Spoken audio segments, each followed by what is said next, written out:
அன்பு நண்பர்களுக்கு வணக்கம். நாம் இப்போது சந்திக்க இருப்பது தோழர் வேடியப்பன் அவர்கள். வேடியப்பன் அவர்களை அநேகமாக நமது வீரப்பனை அறிந்தவர்கள், மாவோயிஸ்டுகளை அறிந்தவர்கள், எம்எல் மூமெண்ட்டுகளை அறிந்தவர்கள், இதெல்லாம் அவங்களுக்கு எல்லாமே அத்துப்படியான தோழர் அவர். இன்னும் சமீப காலங்களாக வீரப்பனுடைய விஷயத்தில் இதுவரைக்கும் வெளிவராத பல்வேறு தகவல்களை எல்லாத்துக்கு பரிமாறி அதை அதிர்ச்சி ஊட்டிகிட்டு இருக்காரு. அப்படிப்பட்டவர் இந்த வேடியப்பன் யார்? இவருடைய ஆதர்ச ஒரு தோழரான கலிய பெருமாள் யார்? கலிய பெருமாளுக்கும் வீரப்பனுக்கும் தொடர்பு ஏற்பட்டது எப்படி? விடுதலை புலிகளுக்கும் கலிய பெருமாளுக்குமான தொடர்பு, மாவோயிஸ்ட் இயக்கத்துக்கான அந்த பாதை கலிய பெருமாள் மூலமாக எப்படியெல்லாம் ஏற்பட்டது, அப்படியான விஷயங்களை முழுமையான ஒரு தரவுகளோடு நம்ம அவரை பார்க்குறதுக்கு சந்திக்கிறதுக்காக வந்திருக்கோம். வணக்கங்க. வணக்கம். நிறைய விஷயங்க நீங்கள் வெளியே போட்டுக்கிட்டே இருக்கிறீங்க. இப்போ குறைஞ்சது இந்த ஒரு மாதத்தில் மட்டும் நிறைய பார்க்குறோம். முக்கியமாக வீரப்பன் விவகாரம் அது பெருசாக ஓடிட்டுருக்கு. இது வரைக்கும் நக்கீரன் கோபாலை பற்றியோ அல்லது இந்த தூதுக்குழு போய் அங்கே பணம் வாங்கினது அந்த மாதிரியான விஷயங்களை யாருமே வெளிப்படுத்தலை. இப்போ நான் கூட பல விஷயங்களை நான் ஒரு 20-25 வருஷத்துக்கு முன்னாடி இருந்து வீரப்பன் சம்மந்தப்பட்டதை எடுத்திருக்கேன். அதில் பாதி தகவல்கள் இன்னும் யாருமே சொல்கிறதில்ல. ஆனால் கிட்டத்தட்ட ரீசனபிளாக நீங்கள் சொல்கிறது எல்லாம் நான் யூடியூப் வலைத்தளங்கள் எல்லாம் பார்க்குறேன். அப்படியான சூழலில் தான் இன்னும் வெளிவராத பல விஷயங்களை வெளிக்கொண்டு வரணும். இன்னும் சொல்லப்போனால் கலிய பெருமாள் ஐயாவை பற்றி சிவசுப்பிரமணிய யூடியூப் சேனல்லையோ வேறு சில இதுகள்லையோ ஒரு தவறான கருத்துக்களை வெளிப்படுத்திகிட்டு இருக்காங்கன்னு விவேக்குடைய ஒரு நூலில் கூட நான் படித்தேன். இந்த மாதிரி விஷயங்களை எல்லாம் நீங்கள் கொஞ்சம் சொன்னால் நல்லாயிருக்கும். அதுக்கு முன்னாடி உங்களை பற்றி வெறுமனே ஒரு இடதுசாரி சிந்தனையாளர், இடதுசாரி மனித சமூகத்துக்கான செயல்பாட்டாளராக மட்டும் நீங்கள் அறியப்பட்டிருக்கீங்க. அது மட்டுமே வெளியே பேசுபொருளாகவும் இருக்குது. உங்களுடைய அறிமுகத்தை கொஞ்சம் விரிவாக சொல்லுங்களேன். இளமை பருவம் எப்படி ஆரம்பிச்சது? எங்கே படிச்சீங்க? என்னுடைய பேர் வேடியப்பன். வேடியப்பனே தான் அசல் பேர்? அசல் பேர் வேடியப்பன். சரி. ஏன்னா அது எங்கள் குலதெய்வத்தோட பேர். ஓஹோ. என்ன ஒரு வேடிக்கைன்னா, எனக்கு மூத்தவங்க 2 பேர், அவங்களுக்கெல்லாம் தலைவர்களோட பேர் வச்சுருக்காங்க. எங்கள் பகுதியில் செயல்பட்ட அன்னைக்கு தலைமறைவாக இறந்து போன தியாகி அப்பாதுரையோட பேரை என்னுடைய அண்ணனுக்கு வச்சுருக்காங்க. அக்காவுக்கு அந்த மாதிரி தான் வேற பேர் வச்சாங்க. சரி. ஆனால் எனக்கு மட்டும் தான் இந்த பேர் வச்சு குலதெய்வம். ஏன்னா அது ஒரு நான் 5 மாத குழந்தையா இருக்குன்னு நான் சாக வேண்டியவன். ஓஹோ. இந்த வலிப்பு மாதிரி இப்போ காய்ச்சல்லாம் நிறைய சரி, அந்த நேரத்தில் தான் இந்த நெத்தியில் ஒரு சூடெல்லாம் வச்சுருப்பாங்க. வச்சுட்டு அப்புறம் அவங்க குலதெய்வம். ஏன்னா எங்கள் அப்பா அம்மா கல்வியறிவு இல்லாதவங்க, படிப்பறிவு இல்லாதவங்க, இப்போ ஒரு எளிய கிராமத்தில் பின்னணியில் வந்தவங்க. அதனால அவங்க அந்த சாமி கும்பிட்டு சாமி பேரை வச்சா பையன் பொழைச்சிக்குவான் அப்படின்ட்டு அந்த பேரை வைக்கிறாங்க. அதுதான் அந்த பேருக்கான. சொந்த ஊர்? சொந்த ஊர் எனக்கு வீரப்பநாயக்கன்பட்டி. அரூர்லேருந்து ஒரு 12 கிலோமீட்டர் தூரத்தில் ஒரு கிராமம். அங்கதான் நான் பிறந்தது. என் கூட பிறந்தவங்க 7 பேர். அதில் நான் இடையில போய் இருக்கிறாள் நடுஆளுன்னுவாங்க. படித்ததெல்லாம் பார்த்தீங்கன்னா எங்கள் ஊரில் இருக்கிற ஆரம்ப பள்ளியில் 5ஆம் வகுப்பு படித்தேன். நான் படிக்கும்போதே அங்கே ஒரு ஆசிரியர் இருப்பார். சரி. அந்த ஆசிரியர் அப்போ திராவிட கழகத்தை சேர்ந்த நாத்திகர். அவர் தான் என்னை அடித்து, நாங்கள் இந்த சாமியெல்லாம் நீச்சலாம் விளையாட்டு இருப்போம். இது பார்ப்போன்னா எனக்கு 5ஆம் வகுப்பு வரையும் நான் பெரிய படிப்புலாம் ஆர்வமோ இல்லை பெருசாக எங்களுக்கு அந்த நேரங்களில் அது தெரியாது. எங்களுக்கு அந்த சூழலும் இல்லை. ஏன்னா ஒரு 100 குழந்தைங்க இப்போ படிச்சிருப்போம். 100 மாணவர்களுக்கு ஏறத்தாலும் ஒரு 2 ஆசிரியர் 3 ஆசிரியர் தான் இருந்தாங்க. அதனால எங்களுக்கு அதில் பெருசாக ஈடுபாடெல்லாம் இல்லை. அப்போ விளையாட்டுத்தனமாகவே இருப்போம். அந்த சாமி இதெல்லாம் பண்ணிட்டு இது பண்ணும்போது அவர் போட்டு அடிப்பார் எங்களை. அந்த மாற்று சிந்தனைக்கு உருவாக்கினவரே அவரு தான். எதுக்காக? சாமி கும்பிடாதீங்க, படிக்க மாட்டேன்றீங்க, போய் சாமி அடிச்சுட்டு வெளியே இது பண்றீங்க. நீங்களே கல் சாமி எல்லாம் செஞ்சு சும்மா விளையாட்டு பசங்க அந்த மாதிரி இந்த பெரியவங்க செய்யறதெல்லாம் பார்த்து அதே மாதிரி செய்வோம். அப்போ கடுமையா அடிப்பாரு, போட்டு சாத்துவார். அப்பதான் எங்களை சிந்திக்க தோணுனதே அவரு தான். சரி. பின்னால அவர் ஐயப்பம்மா பக்தர மாதிரி ஐயப்பங்களுக்கு மாலை போட்டு போனாரு. அது நாங்களே அவர்கிட்ட கேட்டிருக்கோம். அந்த மாதிரி அந்த 5ஆம் வகுப்பு வரையும் அந்த எங்க சொந்த ஊர்ல இருந்த அரசு பள்ளியில படிச்சோம். பிறகு தீர்த்தமலை பக்கம் கிராமம், ஒரு சின்ன நகரம் மாதிரி இருக்க கிராமம். அங்க உயர்நிலைப்பள்ளி 6வது 7வது அங்க இருந்துட்டு மறுபடியும் 8வது 9வது 10வது வேப்பம்பட்டின்னு எங்க ஊருக்கு இன்னும் கொஞ்சம் பக்கம் இருக்கிற ஒரு கிராமத்துல படிச்சோம். +2 +1 அரூர் அரசு மேல்நிலைப்பள்ளி. கல்லூரி சேலம் அரசு கலை கல்லூரி. என்ன படிச்சீங்க? தமிழ் இலக்கியம். தமிழ் இலக்கியம். சரி சரி. அதுக்கு பிறகு கூட்டுறவு நிறுவனத்தில் ஒன்று வேலை செஞ்சுட்டு இருக்கும்போது கூட்டுறவு பட்டய பயிற்சி படித்தோம். பட்டய பயிற்சி முடித்தோம்.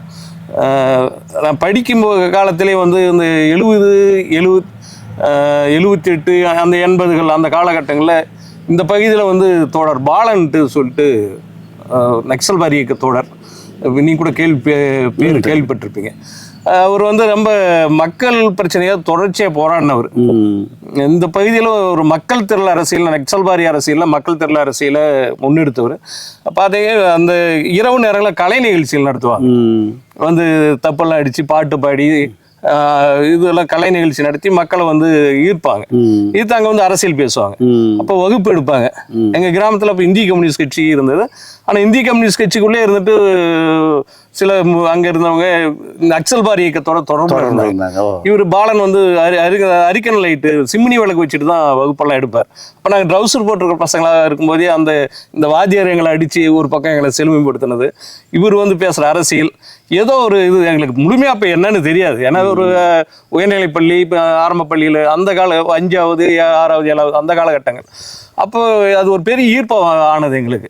ஏன்னா அந்த கிராம சூழலில் இருந்து அடக்குமுறை, சாதி ஒடுக்குமுறை இதெல்லாம் எங்களை வந்து சிந்திக்க வைக்கிறதுக்கான ஒரு சூழல் உருவாக்கினது. அப்போ இயல்பாகவே நாங்கள் அந்த கொள்கை மீது அந்த நக்சல்வாரி தோழர்களும் ஒரு ஈர்ப்பு இருந்தது, ஒரு மரியாதை வந்தது. அப்போ 84 பாலன் கொல்லப்படுறாரு, காவல்துறை அடக்குமுறையில் கொல்லப்படுறாரு. அப்போ அதில் எங்களுக்கு இன்னும் கூடுதலான ஈர்ப்பு, ஒரு தோழர் பாலன் மேல எங்களுக்கு ஒரு கூடுதலான ஈர்ப்பு வந்தது. அப்போ எங்கள் பகுதியில் வந்து தோழர் சதாசிவன் ஒருத்தர் இன்னும் இருக்காரு. அவர் ரொம்ப இந்த அடக்குமுறையெல்லாம் எதிர்த்து தொடர்ச்சியாக செயல்பட்டவர். தேவார காலத்தில் இங்கே ஒரு பெரிய நெருக்கடி கொடுத்தாங்க. அதெல்லாம் எங்களுக்கு நல்ல விவரம் தெரிஞ்ச காலகட்டம். ரொம்ப ஒரு நெருக்கடி கொடுக்குறாங்க. இப்போ செவப்பு சட்டை போட்டு அடிக்கிறது, செவப்பு உள்ளாடை அணிஞ்சிருக்கோம் அடிச்ச கதையெல்லாம் உண்டு. அவ்வளோ ஒரு வடார்காடு, தர்மபுரி, தென்னார்காடு மாவட்டங்களில் மிகப்பெரிய நெருக்கடி கொடுத்தாங்க. பல இந்த அமைப்புக்கு தொடர்பில்லாத பல அப்பாவிகளை கொண்டு போய் சுட்டே கொண்டாங்க. அந்த மாதிரியெல்லாம் நடந்தது. அப்போ தொடர்ச்சியாக நாங்கள் இதை பயணிக்கிறோம். அந்த பகுதியில் இருக்கிற கம்யூனிஸ்ட் கட்சிகளோட அந்த சின்ன பள்ளி பருவ உயர்நிலை பள்ளியில் படிக்கும்போது இருந்தே ஒரு தொடர்ச்சியான அந்த ஈர்ப்பு வந்துடுது. அவங்களோட அப்படியே போகிறோம். அப்புறம் இதுக்கு வரோம் உயர்நிலைப்பள்ளி. அப்பயும் அந்த தொடர்புகள். அப்போ நான் 12வது படி கூட மக்கள் யூத்து குழுவோட ஒரு நிகழ்ச்சி பகத்சிங் நினைவுனாலே ஏதோ நடக்குது. அந்த நிகழ்ச்சியில் என் பேரை செந்தாமரைன்னு போட்டு அவர் இந்த தோழர் சதாசிவம் தான் நான் 12வது படிக்கும்போது நினைக்கிறேன். அந்த பேரெல்லாம் போட்டு அப்போ என்கிட்ட வருவாங்க, பேசுவாங்க. அப்படியே அந்த தொடர்புகள். அந்த நிகழ்ச்சியில் என்ன பண்ணீங்க? செந்தாமரைங்கிற பேர் ஒரு நாடகம், பகத்சிங் நாடகம் போடுறாங்க. என் பேர் போட்டுருந்தாங்க. அப்பெல்லாம் நான் மேடை ஏறிலாம் பேசல, பேர் மட்டும் பதிவாயிருந்தோம். ஏன்னா சொந்த பேர் போல செந்தாமரைன்ற பேர்ல தான். இப்போ ரொம்ப அடக்குமுறைக்கான காலம். அப்படியே தொடர்ச்சியாக பயணிக்கிறோம். நான் கல்லூரியில் போகும்போது அங்கே சேலம் கல்லூரியில் நான் இந்திய மாணவர் சங்கத்தில் வந்து செயல்படுறோம். ஒரு 2 ஆண்டு காலம் அவங்களோட இருக்கு. அதுக்கு பிறகு அங்கே இருக்க ஒரு நக்சல்வாரி குழுவோட தொடர்பு வருது. அவங்ககிட்ட இருந்து விளையிடுறோம். இப்படி தான் என்னுடைய வாழ்க்கை ஆரம்பிச்சது. அப்போ அதுக்கு பிறகு இந்திய கம்யூனிஸ்ட் கட்சியிலேருந்து பிரிஞ்சு வந்த கல்யாண சுந்தரம், தாப்பாண்டியன் தலைமையிலான அந்த அமைப்பு, அதில் UCPI அந்த அமைப்பில் நாங்கள் கொஞ்ச நாள் செயல்படுறோம். ஆனால் எங்கே செயல்பட்டிருந்தாலும் அந்த நக்சல்வாரி தோழரோட தொடர்பு துண்டிச்சிக்கல. அவங்களுக்கான ஆதரவாளராக தான் இருந்துட்டு இருந்தோம். ஏன்னா வெளிப்படையாக நம்ம இந்த அமைப்பாக செயல்பட முடியாதுன்றதால இந்த மாதிரி ஏதாவது ஒரு அமைப்பில் இருந்துட்டு இவங்களுடைய செயல்பாடுகளை ஆதரித்து தான் செயல்பட்டு இருந்தோம். அந்த நேரத்தில் தான் நாங்கள் இப்போ மாவட்ட குழுவில் இருந்தோம். ஐக்கிய கம்யூனிஸ்ட் கட்சி, ஐக்கிய கம்யூனிஸ்ட் கட்சியாக இருக்குல்ல, அதுலேருந்து எல்லாம் வெளியே வரும்போது நாங்களும் வெளியே வந்துட்டோம். அப்புறம் ஏதாவது ஒரு இயக்கத்தை சமூக தேர்தல் அரசியலில் கொஞ்சம் நம்பிக்கை எனக்கு. ஏன்னா இந்த நக்சல்வாரி இயக்கம் தேர்தல் அரசியலில் எதுக்கிறது இந்த இதெல்லாம் எனக்கு ஒரு ஈர்ப்பு, அந்த அடிப்படையாக எனக்கு அந்த சிக்கல் இருந்தது. அப்போ வந்து தேர்தல் அரசியல் இல்லாமல் ஒரு சமூக இயக்கத்தில் கொஞ்ச நாள் செயல்படுவோம் அப்படின்னு முடிவு எடுக்கிறோம். அப்போ தான் 95களில் தோழர் குளத்தூர்மணி தலைமையில் தான் திராவிடர் கழகத்தை இணைகிறோம். அதுக்கு பிறகு திராவிடர் கழகத்துடைய அந்த செயல்பாடுகள் எனக்கு ஒரு மாதிரியாக இருந்தது. ஏன்னா இந்த புரட்சிகர இயக்கங்களோட கம்யூனிஸ்ட் கட்சிகளோட இருந்து இங்கே போனோடனே எனக்கு அது ஒரு மாதிரியான வீரமணி தலைமையிலான இதில் தான் ஒரு தோழர் குளத்தூர்மணி தலைமையில் தான் நாங்கள் இணைகிறோம். அதுக்கு பிறகு ராமகிருஷ்ணனோட கொஞ்ச நாள் தமிழ்நாட்டு திராவிடர் கழகமா செயல்படுறாரு. அதில் கொஞ்ச நாள் அப்படி பயணிக்கிறோம். அப்புறம் 2 அமைப்பும் ஒன்னாகிறாங்க. பெரியார் திராவிடர் இவங்க குளத்தூர்மணி தலைமையில இருந்து வெளியே வந்தவங்க. ஏற்கனவே சென்னையில் ஆணூர் ஜெகதீசன், விடுதலை ராஜன் தலைமையில் இயங்கின பெரியார் திராவிடர் கழகம், இவங்க தமிழ்நாட்டு திராவிடர், இவங்கெல்லாம் சேர்ந்து ஒரு அமைப்பாக உருவாகுது 2000. அந்த அமைப்பில் நாங்கள் அப்போ மாவட்ட பொறுப்பாளராக ஒரு 12 வரையும் 2012 வரையும் பழைய போராட்டங்கள் எடுத்திருக்கோம். சாதி தீண்டாமைக்கு எதிராக, ஈழப்பிரச்சனை, இந்த மாதிரி தொடர்ச்சியான போராட்டங்கள்ல அது எனக்கு ஒரு சுதந்திரமான தளமாகவும் இருந்தது. அங்கே கூட என்னெல்லாம் ஒரு மாதிரி தான். இப்போ கோவை ராமகிருஷ்ணனா இருக்கட்டும், விடுதலை ராஜேந்திரனா இருக்கட்டும், இவர் வந்து மாவோயிஸ்டுகளுக்கு வேலை செய்கிறாரு அப்படின்னு சொல்லிட்டு ஒரு குற்றச்சாட்டு சொல்லுவாங்க. அவர் தலைவர் குளத்தூர்மணி அதை கூட சொல்லுவார், ஆமாங்க நாம செய்யாம யாரும் செய்வோம், அது கடந்து போயிடுவார், அது கண்டுக்க மாட்டார். அப்போ ஒரு முறை இந்த மாவோயிஸ்டுகள் மீதான அடக்குமுறை இங்கே ஊத்தங்கரையில் ஒரு துப்பாக்கி சூடு நடக்குது, பயிற்சி நடந்ததை சொல்லப்படுது. அதில் தப்பிச்சு போனாங்கன்னு சொல்லிட்டு ஒரு மோதல்ல சிவா என்று கொல்லப்படுறார். அது சம்பந்தமான நிகழ்வுகள், அந்த அடக்குமுறைக்கு அந்த தோழர்கள் பொடாவில் கைது செய்யப்படுறாங்க. அப்ப தொடர்ச்சியா அதுக்கு ஆதரவா அவங்களுக்கு அந்த தோழர்களுக்காக பல நிகழ்ச்சிகளை தொடர்ந்து முன்னெடுத்தோம். அங்கே இந்த செயல்படுற சிவில் மூவ்மெண்ட்டோட சேர்ந்து இவங்களுக்கான அரசியல் உரிமைகளுக்கான அவங்க மீது அடக்குமுறைக்கு எதிராக தொடர்ந்து நாங்கள் செயல்பட்டோம். இதனால இது இல்லாமல் நிறைய பொது விஷயங்களை நாங்கள் தலையிட்டோம். இந்த காவல்துறை அத்துமீறல், சாதி ஒடுக்குமுறை, இந்த மாதிரி பாதிக்கப்படுற மக்களுக்கு ஆதரவாக சட்ட ரீதியான அவங்களை உயர்நீதிமன்றத்தில் வழக்கு போட வைக்கிறது, காவல்துறை உயர் அதிகாரிகளை சந்தித்து வழக்கு பதிவு பண்ண வைக்கிறது, இதெல்லாம் காவல்துறையில் நடக்கிற அத்துமீறல்களை நாங்கள் தொடர்ச்சியாக வெளிக்கொண்டு வந்தோம். இதனால என் மேலே காவல்துறைக்கு ஒரு கடுமையான எரிச்சல் வரும். சரி, எல்லாம் போகிறாங்க, இவன் வந்து இந்த மாதிரிலாம் செய்கிறான்னு சொல்லிட்டு பல பொய் வழக்குகளில் போட்டாங்க. அந்த வழக்குலாம் ஏறத்தால முடிச்சிட்டோம். இன்னும் ஒரே ஒரு வழக்கு இருக்கு. அந்த நேரங்களில் தான் என் மேலே வரலாற்றாளர், ஹிஸ்டரி சீட்டர் எல்லாம் என் பேரை வைக்கிறாங்க. அப்படி ரவுடி பட்டியல். History seater. எனக்கும் ரவுடித்தனத்துக்கு எந்த சம்பந்தமும் கிடையாது. ஆனா உண்மையான ரவுடிகள்லாம் விட்டு லிஸ்ட்ல ரவுடி பட்டியல என் பேரை வைக்கிறாங்க. ஏன்னா என்ன ஒடுக்கணும் அடக்கணும்ன்றதுக்காக. சரி, அதுக்கு பிறகு நாங்கள் உயர்மன்றத்தில் வழக்கு தொடுத்தோம். நீதியரசர் சந்துரு தான் அந்த வழக்கை விசாரிச்சாரு. விசாரிச்சுட்டு ஒரு நல்ல தீர்ப்பு கூட இன்னைக்கு அது மற்றவங்களுக்கு முன்னுதாரணமா இருக்கிற ஒரு தீர்ப்பா இருந்துட்டு 2012 செப்டம்பர்ல அந்த தீர்ப்பு கொடுத்தாரு. அது இன்றைக்கும் மற்றவங்களுக்கு. அப்படி என்ன தீர்ப்பு கொடுத்தாரு? அதுல இந்த மாதிரி இயந்திரத்தனமா காவல்துறை செயல்பட்டு இருக்கு. 2 முறை இதை புதுப்பிச்சிருக்காங்க, கால நீட்டிப்பு செஞ்சிருக்காங்க. அந்த வரலாற்றாளர் அந்த பதிவேட்ட இதை வந்து இயந்திரத்தனமாக புதுப்பிச்சிருக்காங்க. இவர் மேலே சொல்லி குற்றச்சாட்டுகள் வந்து ஒரு அரசியல் ரீதியாக செயல்படுற ஒரு சமூகத்தோட மாவட்ட அளவிலான ஒரு பொறுப்பாளர், மாவட்ட அளவிலான தலைவர், அவரை போய் நீங்கள் இந்த மாதிரி வச்சிருக்கிறது இந்த நீதிமன்றம் அவமானப்படுது. அப்படியே சொல்லி அவமானப்படுது, இந்த நீதிமன்றம் அவமானப்படுதுன்றத சொல்லி அந்த தீர்ப்பை இது பண்ணார். ரொம்ப கடுமையாக திட்டிருந்தார். அரசையும் போலீஸையும் ரொம்ப கடுமையாக திட்டி அதை தள்ளுபடி, அதை ரத்து பண்ணுறன்றத இது பண்ணார். இப்போ நீங்கள் இருந்த பகுதி வந்து ஒரு முக்கியமான கேந்திரம். வீரப்பன் தேடுதல் வேட்டையில் அதிரடிப்படையில் சித்திரவதைப்பட்டது ஒரு பக்கம். அதுக்கு முன்னாடியே தருமபுரி பகுதியை நக்சல்பாரி இயக்கத்தை, நக்சல்களை ஒடுக்கிட்டேன், எல்லாத்தையும் சுட்டு கொண்டுட்டேன்னு தேவாரம் வீரவேசமாக முழங்கின இடம். அந்த காலகட்டத்தில் நீங்கள் இருந்திருக்கீங்க. அப்படி என்ன சித்திரவதைகள் நடந்து நீங்கள் கண்ணு முன்னாடி ஏதாவது பார்த்துருக்குறீங்களா? இல்லை, கண்ணு முன்னாடி நேருக்கு பார்க்கல. பல தோழர்கள் வந்து அடிச்சு கொண்டு பொய் வழக்கு போடுவான். சும்மாவே கோயிலுக்கு 2 பேர் வந்தாங்க, அவன் யாருன்னு இவங்களுக்கும் தெரியும். ரொம்ப மோசமாக அவங்கள சித்தரிக்கிறது, கத்தி கட்டி பணம் பறிச்சாங்க அப்படின்னு கேச போடுவான்.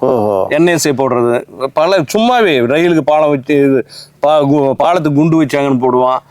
அவ்வளவு மோசமாக அந்த நக்சல்பாரி இயக்க தோழர்களை.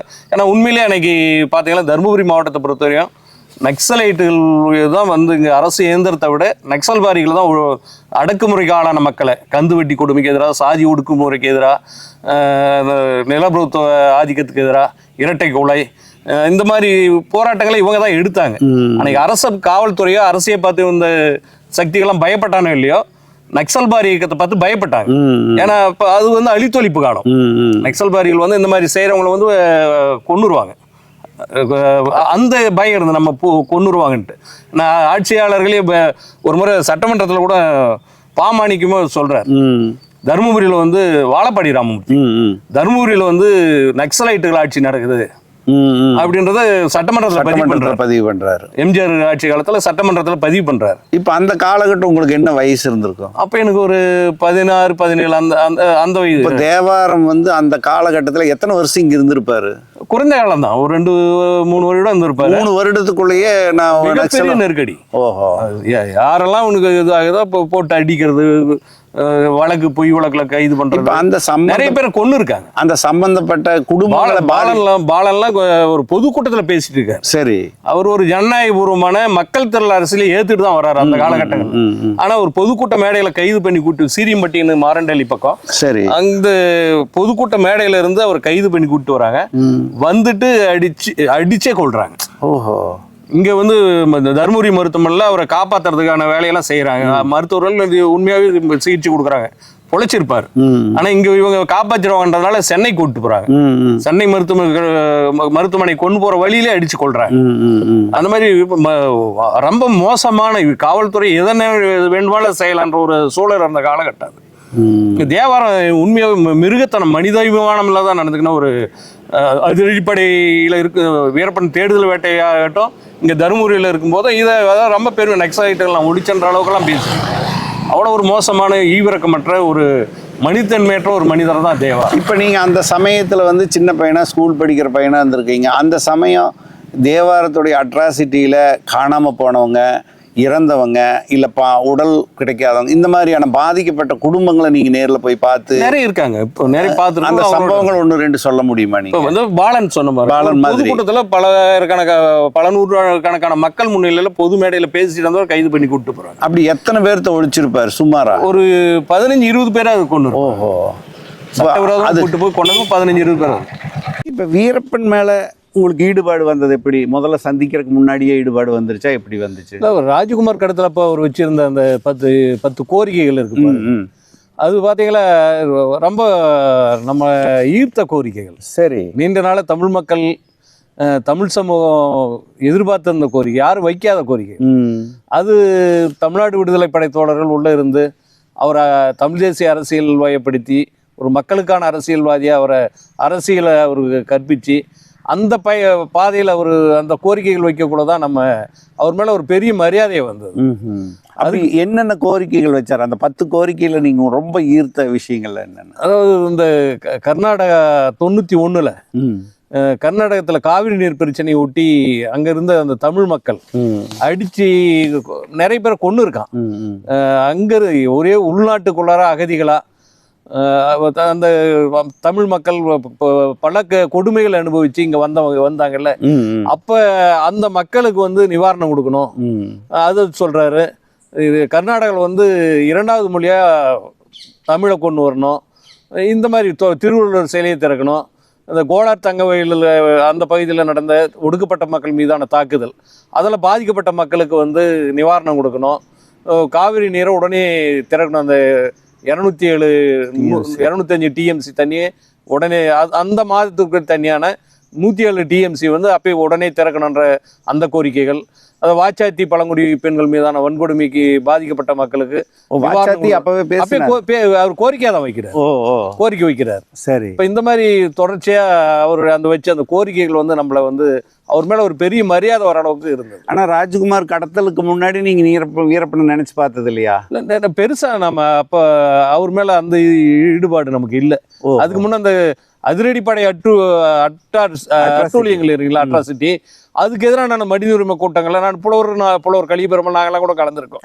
என் நெடுமாறன், ஹென்றி டிஃபன், அண்ணன் குளத்தூர் மணி, இவங்களாம் நினைச்சு ஒருங்கிணைச்ச கூட்டங்களை நாங்கள் கலந்துருக்கிறோம்.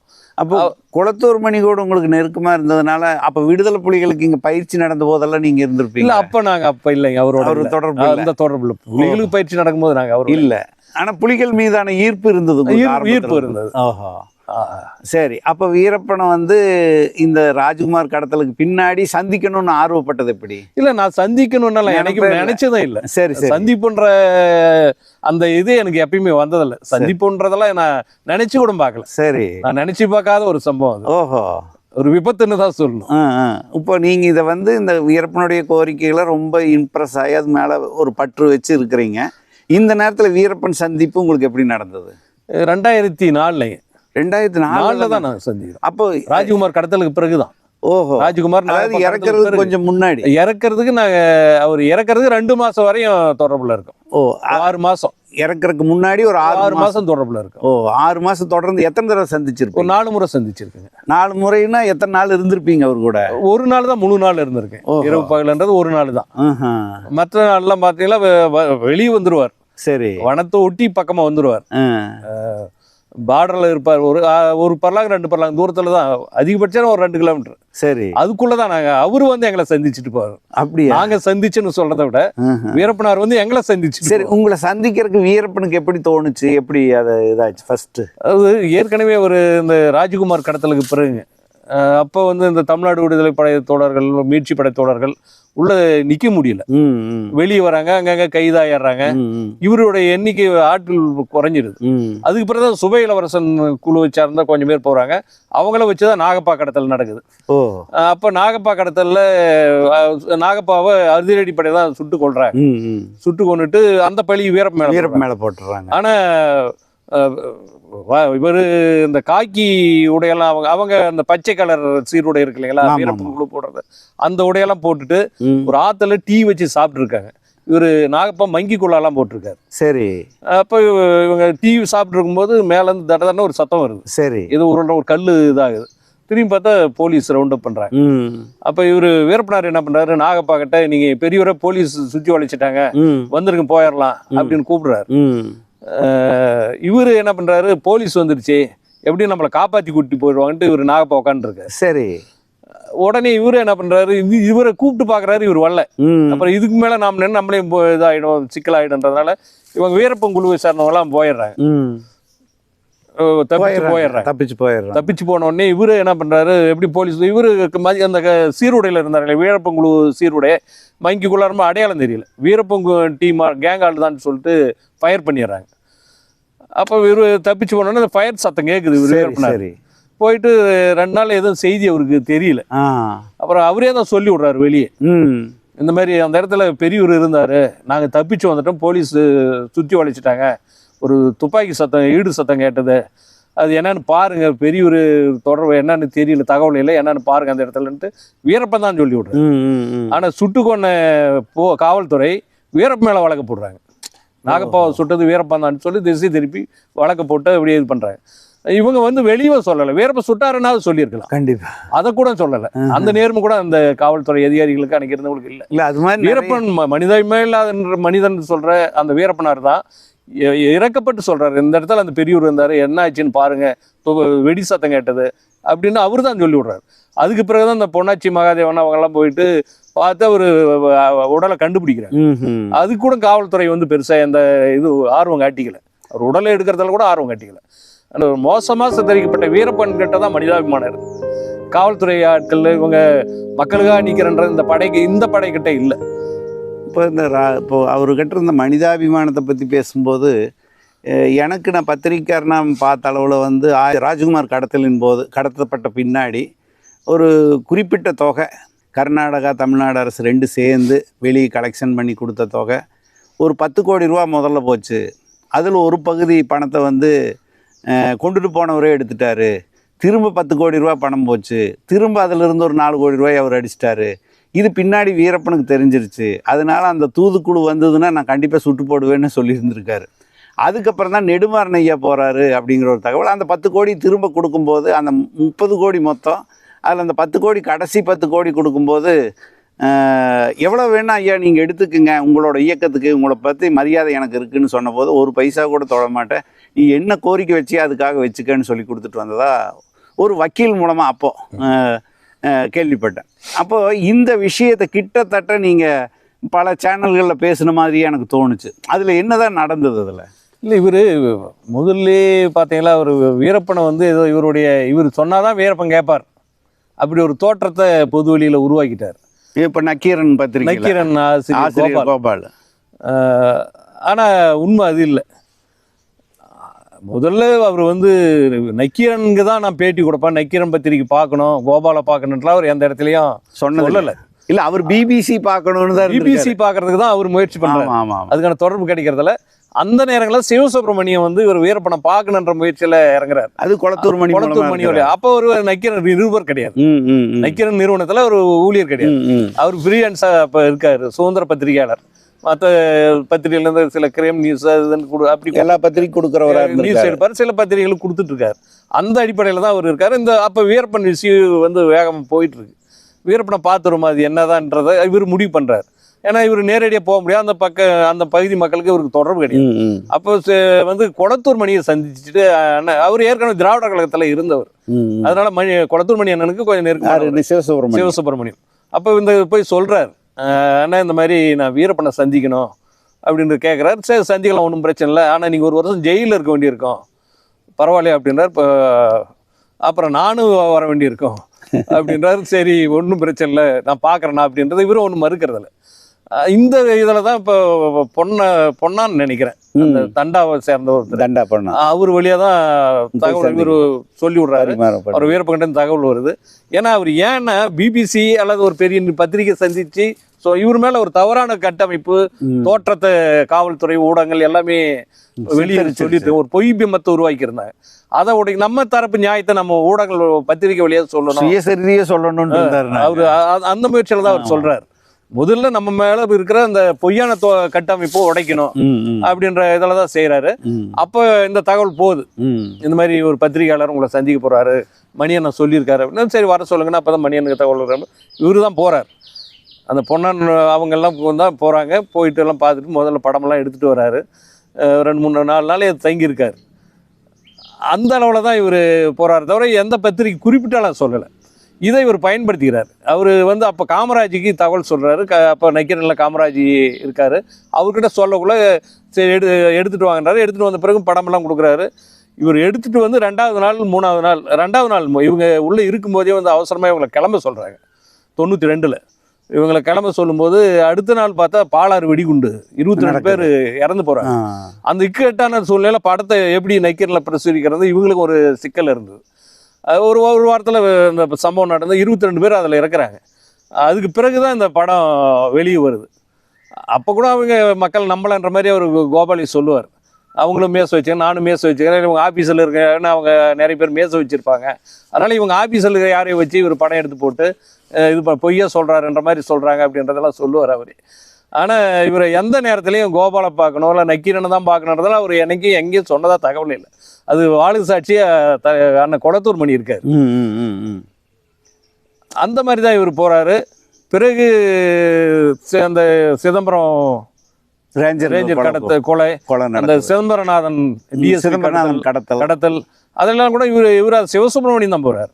இல்லை இப்போ என்னென்னா ராஜ்குமார் கடத்தலுக்கு முன்னாடி வரைக்கும் அரசு தூதுவர் அனுப்பிச்சு அவங்கள மீட்டுட்டு வர்ற வேலையெல்லாம் நடந்ததில்லை. ராஜ்குமார் ஒரு பெரிய ஸ்டாரு கர்நாடகத்தில், இன்னும் சொல்லப்போனால் தமிழ்நாட்டில் இருக்கிற ரஜினியிலேருந்து சிவாஜியிலேருந்து மதிக்கக்கூடிய ஒரு மிகப்பெரிய ஸ்டார் அப்படிங்கிறனால தான் அது முக்கியத்துவம் பெற்று கலைஞர் தூதுவர் அனுப்புகிறார். அப்போ தான் நக்கீரனுக்கான முக்கியத்துவமே வருது. அப்போ தான் இந்த இவர் கோபாலும் போகிற மாதிரியான அப்போ இதுக்கு முன்னே இவர் போறாரு வராருன்ற இவர் தொடர்பு இருக்கு. வேறுபட்ட தொடர்பு இருந்தது அரசுக்கு தெரியுது, முதலமைச்சருக்கும் தெரியுது. அந்த அடிப்படையில் தான் ராஜீவ் கடத்தல அப்போ இவங்களாம் அறிவிச்சாராங்க. அரசா அப்போ முதல்வர் இருந்தால் கலைஞர் தான் அறிவிக்கிறார். அது உடன்பாடு இல்லை, அங்கேருந்து யாருக்குமே உடன்பாடு இல்லை. தமிழ்நாடு விடுதலை மீட்சி படை, ஒரு வீரப்பன் குழு, யாருக்குமே உடன்பாடு. இந்த 3 குழுவும் இருக்காங்க. அவங்க தான் கடத்துறாங்க. அவங்க எல்லாம் சேர்ந்து தான் ராஜ்குமாரை உள்ள கொண்டு போறாங்க. சரி. அப்ப இது இவங்களுக்கு யாருக்குமே உடன்பாடு கிடையாது.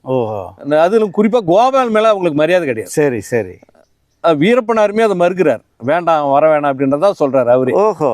அவர் அதுக்கு முன்னாலே ஒரு சம்பவம் நடக்குது. என்ன சம்பவம்? அவருக்கு பணம் இல்லை, ரொம்ப நெருக்கடியில் இருக்கு. சரி. ஒரு 2 லட்ச ரூபாய் பணம் வேணும்னு உள்ள இருந்து ஒருத்தர் இனின்ட்டு அனுப்புறாரு. அவர் வந்து கேட்கும்போது சிவசுப்ரமணியம் வழியே தான் வர்றாரு. சிவசுப்ரமணியம் தான் பாக்குறாரு. சிவசுப்ரமணியம் அவங்க ஆசிரியர் கோபாலுக்கு சொல்றாரு, கேட்கிறாரு.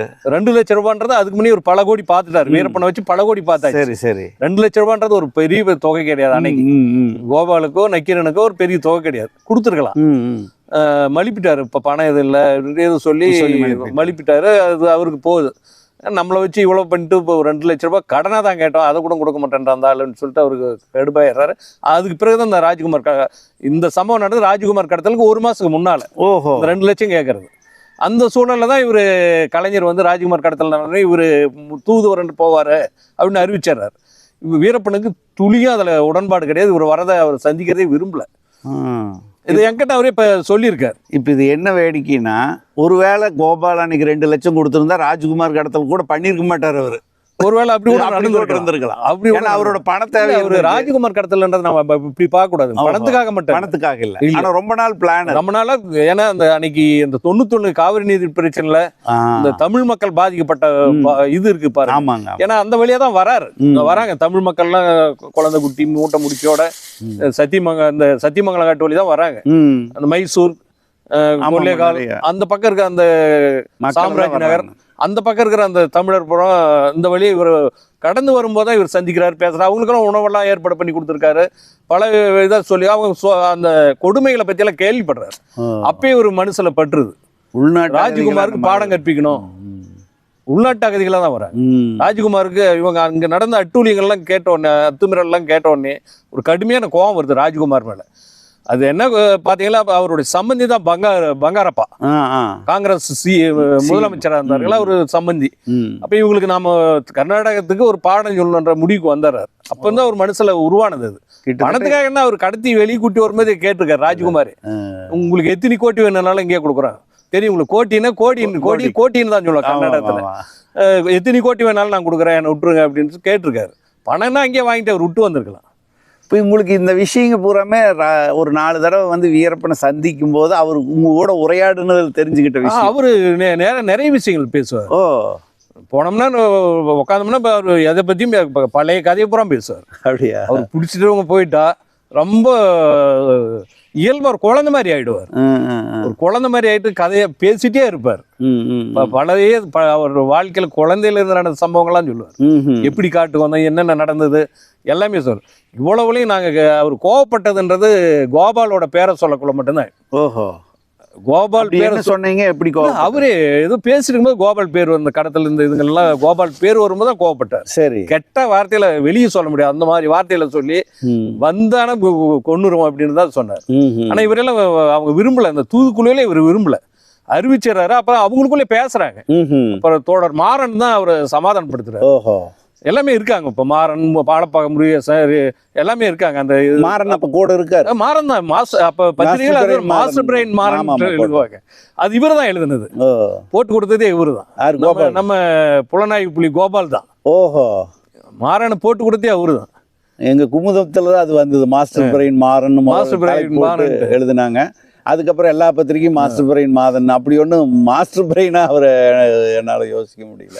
ஆனா அவர் தான் சொல்றாரு, இல்லைங்க இப்போ நம்மளுக்கு ஏற்கனவே உங்களுக்கு அறிமுகமான ஒரு நபர் கோபால், மற்றவங்க புதுசா வந்து போறதை விட அவர் வர்றது சரியா தான் இருக்கும் ஒரு முடிவு கொண்டு அப்புறம் வருட்டுன்றதை அவங்களே அப்பதான் ஒத்துக்கிறாங்க. கன்வின்ஸ் பண்ணி தான் இவரை சமாதானப்படுத்தி தான் அவரை ஏத்துக்க வைக்கிறாங்க. வீரப்பனாரை சமாதானப்படுத்தி தான் கோபால் தூதுக்குழுவில் வரதை ஏத்துக்க வைக்கிறாங்க. அதுக்குள்ள நிறைய நீங்க சொன்ன மாதிரி தெல்லாலங்கடியெல்லாம் நிறைய பண்ணியிருக்காரு. இல்லை, இப்போ ராஜ்குமார் கடத்தல் வந்து அப்படி நீங்கள் சொல்கிறத பார்த்தா 91, 92லயே வச்சது 99ல் நடக்குது. கிட்டத்தட்ட 8 வருஷம் 9 வருஷம் அடகாத்த மாதிரி வச்சுருந்தாரா? அதை பற்றி என்ன சொல்கிறாரு? இல்லை, அவருக்கு அதுக்கான வாய்ப்பு இல்லை. அப்போ கண்காணிக்கிறாங்க, ராஜ்குமார் வரது போகிறதெல்லாம் கண்காணிக்கிறாங்க. அப்போ சரியான ஒரு அவங்களுக்கு ஆட்கள் பலம் இல்லை. இவங்க போனது, இவங்க போயிட்டு இவங்களும் அதே நிலையில தான் இருக்காங்க. தமிழ்நாடு விடுதலை படை ஏற்கனவே பார்த்தீங்கன்னா தமிழரசன் வந்து இந்த கிருஷ்ணசாகர் KSR அணை இருக்கு இல்லையா, கிருஷ்ணசாகர் அணை, அது வந்து காவேரி தண்ணி நமக்கு மறுக்கிறான், இந்த அணையில தானே தேங்கி வச்சிருக்கான். இந்த அணையை உடைப்புண்டு தான் தமிழரசன் போயிட்டு பொன்பறிப்பு வங்கி பறிமுதல் ஈடுபடுறாரு. ஏன்னா இதுக்கு போய் மக்கள் கிட்ட பணம் வசூல் கோடி ஆகுது, மக்கள் கிட்ட இதெல்லாம் சொல்லி வசூல் பண்ண முடியாததுனால, ஏன்னா ஈழத்தில் அதை தான் பண்ணாங்க புலிகள், அங்க வங்கி பறிமுதல் இந்த நடவடிக்கைலாம், அது ஒரு அந்த பாதிப்பு அப்படியே இருந்தது. அதுக்காக தான் போயிட்டு அவர் பொன்பறிப்பு வங்கியில எடுக்கிறார். அப்பதான் அவர் அடிச்சு கொல்லப்படுறாரு. அந்த வழி அந்த இயக்கத்தை சேர்ந்தவனான இந்த தோழர்கள், அதனால அவங்க அதெல்லாம் உள்ள போனோன்னு ஒத்த ஒரே சிந்தனையில இருக்காங்க. தமிழ்நாடு விடுதலை படை தோழரும் மீட்சி படையும் இவர் வீரப்பனாரும் ஒரே சிந்தனையில தான் இருக்காங்க. அப்ப காவேரி அந்த பிரச்சனை தான் அவர் தாக்கமா இருந்தது. அவர் அதை ஒட்டி தான் அவர் கடத்துறாரு. ஓஹோ, இப்போ அந்த கடத்தல் சம்பவத்தில் அப்படி என்ன முழுமையாக நடந்தது? இப்போ எங்களுக்கு அதில் வந்து பணப்பரிவர்த்தனை நடந்து அது இதுங்கிறதெல்லாம் ஒரு குருட்டு போன விட்டத்தில் பாஞ்ச மாதிரி தான் ஒரு ஒரு ஒரு ஒரு முழுமையடையாமல் இருக்குது. அதை யாரும் சொல்கிறதும் இல்லை. நீங்கள் ஒருத்தர் தான் இந்த விஷயங்களை கொஞ்சம் வெளிப்படுத்தியிருக்கீங்க. அதில் என்ன தான் நடந்துன்னு வீரப்பன் சொன்னார்? இல்லை, பணம் எல்லாம் போயிருக்கு, பணம் வந்ததெல்லாம் சொல்கிறாரு. அப்போ முதல்ல ஒரு 5 கோடி போகுது. சரி, அதில் ஒரு 17 லட்சம் நோட்டில் காணாமல் போயிடுது. ஓஹோ, முதல்ல 5 கோடி போகுது. 5 கோடியில 17 லட்சம் காணோம். அடுத்து 5 கோடியில 5 லட்சம், மொத்தம் 22 லட்சம் ரூபாய். ஓஹோ, அது எப்படி காணாம போகுதுன்னா ஒவ்வொரு கட்டிலையும் உருவி வர்றது. சரி, 5 நோட்டு 10 நோட்டு இப்படி உருவி வர்றாங்க. காட்டுல தானே இருக்காங்க, அவங்களுக்கு என்ன தெரியும் போகுது, கட்டு தானே என்ன மூட்டை கொண்டு போய் காட்டினா அவங்க மயங்கர போறாங்கன்னு நினைக்கிறாரு. அப்ப சும்மா உட்காந்துருக்கும் போது ஒரு 4-5 10 கட்டு தூக்கி ஏன்பா சும்மா தானே உட்காந்து எண்ணுங்கப்பா அப்படின்னு என்ன ஒவ்வொரு கட்டிலையும் குறையுது. மொத்தத்தையும் போட்டு எண்ணுங்கடான்னு சொல்லிட்டு அப்பதான் எண்ணும் போது மொத்தம் 2 டைமும் 17 லட்சம், 22 லட்சம் மொத்தம். சரி, அப்ப ஒரு கடுமையான கோபம் ஆயிடுது. இவன் நம்ம கொடுத்த பணத்துல இந்த மாதிரி நமக்கு தெரிய நம்மளை ஏமாத்துறான் அப்படின்னு கடுமையான கோபம் வருது. அப்போ இவன் வரக்கூடாதுன்ற மாதிரி முடிவு எடுக்கிறாரு. அவர் சிவசுப்ரமணியம், கொளத்தூர் மணி இவங்க தான் அண்ணன் கொளத்தூர் மணி தான் அதை சமாதானப்படுது. அவர் எடுத்துட்டு வந்தாரு, பல கை மாறி வந்திருக்கு. அவன் கர்நாடகாரன் கூட இங்க 2-3 கை மாறி இருக்கு. யார் வந்து எடுத்திருக்கலாம். நாம எப்படி அவங்களதான் கோபாலன் நம்ம எப்படி குற்றம் சாட்ட முடியும்? அதனால அது ஒன்றும் பெரிய பிரச்சனைன்றாரு, ஏத்துக்கிறாரு. அந்த 22 லட்சமும் கர்நாடக அரசு பிறகு கொடுக்குறாங்க. ஓஹோ, அவங்களே கொடுத்துறாங்க, சமன்படுத்திடுறாங்க. ஓஹோ, அது கொடுத்துட்றாங்க அவங்களே. அந்த மாதிரி இவர் மேல கடைசியிலாம் இவர் வரக்கூடாதுன்ட்டார். அந்த கடைசி தவணை பணம் கொடுக்கறதுக்கு வரவே வரக்கூடாது. அது உண்மைதான், அது உண்மைதான். இவர் போல உள்ள நெடுமாறன் ஒரு கொளத்தூர் மணி, கல்யாணி, சுகுமார் போறாங்க. இவங்க தான் போறாங்க. சிவசுப்ரமணியம் கூட சிவசுப்ரமணியம் சொல்லிடுறாங்க. ஆனா கோபால் வரக்கூடாதுன்றாரு. சரி, உங்களை கூட்டிட்டு போனா உங்க ஆசிரியர் முதலாளி அவரு எதுனா உங்களை தப்பா போறோம், அவர் விட்டுட்டு உங்களை கூட்டிட்டு போறதுன்றது வேற மாதிரி இருக்கும், அதனால வேண்டாம்னு சொல்லிட்டு அவரை தவிர்த்துட்டு தான் போறாங்க. சரி, வந்த பிறகு இந்த மாதிரி ராஜ்குமார் விடுவிச்சு முன்னாலே அனுப்பிச்சிடுறாரு. 108வது நாள் இவங்க கிட்ட ஒப்படைச்சிடுறாரு. அவர் கொஞ்சம் உடல்நிலை கொஞ்சம் பாதிச்சதுனால கூப்பிட்டு போங்கன்னு சொல்லிட்டு நெடுமறையை, கொளத்தூர் மணி இவங்க கிட்ட எல்லாம் சொல்லி அனுப்பிச்சிடுறாரு. கூப்பிட்டு வந்து ஒரு அண்ணா கொளத்தூர் மணியோட சித்தி வீட்டுல வச்சுருக்கிறாங்க, கோபி பக்கம். அந்த வீட்டுல இருக்கும்போது தான் சிவசுப்ரமணியம் தகவல் தெரிஞ்சு. இப்போ சிவசுப்ரமணியம் இவர் ஆசிரியர் அவங்க முதலாளிக்கு சொல்றாரு. அது தெரிஞ்சு இவரா அங்க சேர்றாரு. வந்தவரை அவங்க ஏன்னா காட்டுக்கொள்ளையில அவர் போயிருக்க முடியாது. இவர் வெளியே வந்த பிறகு அங்க போறாரு. சரி வந்துட்டாரு விடுங்க, அதை ஏன் போய் அவரை இது பண்ணணும்னு சொல்லிட்டு அவங்க யாருமே எதுவும் அவர் இது பண்ணிக்கல. அவரு போட்டோ எடுத்து போடுறதுக்காக வந்து அதுக்காக தான் வெளியே வந்துட்டு கட்டில் போட்டு சேர் போட்டு உட்காந்துட்டு அவரு இவங்க எல்லாம் உள்ள இருக்காங்க. ராஜ்குமார் கூட எல்லாம் உள்ள இருக்காங்க. அங்கேருந்து ஹெலிகாப்டர் வருது. அங்கேருந்து வீரப்பனே அங்க சிஎம் கூட கர்நாடக சிஎம் கிருஷ்ணா கூட செல்லுல பேசியிருக்காரு. அடேப்பா, பேச்சுவார்த்தை செல் அங்கிருந்து பேசியிருக்காரு. அந்த அளவுக்கு அவரு அப்படி என்னதான் பேசுனாங்களா? இவர் விடுவிக்கிறது தொடர்பான விஷயங்களை பேசிருக்காரு. நம்ம அதை ஆழமா கேட்டுக்கல. சிஎம் கூட அங்கிருந்து பேசுறாரு. அந்த அளவுக்கு அவரு வேலையெல்லாம் செஞ்சிருக்காரு. அப்ப இவரு உள்ளேலாம் அனுமதிக்கல.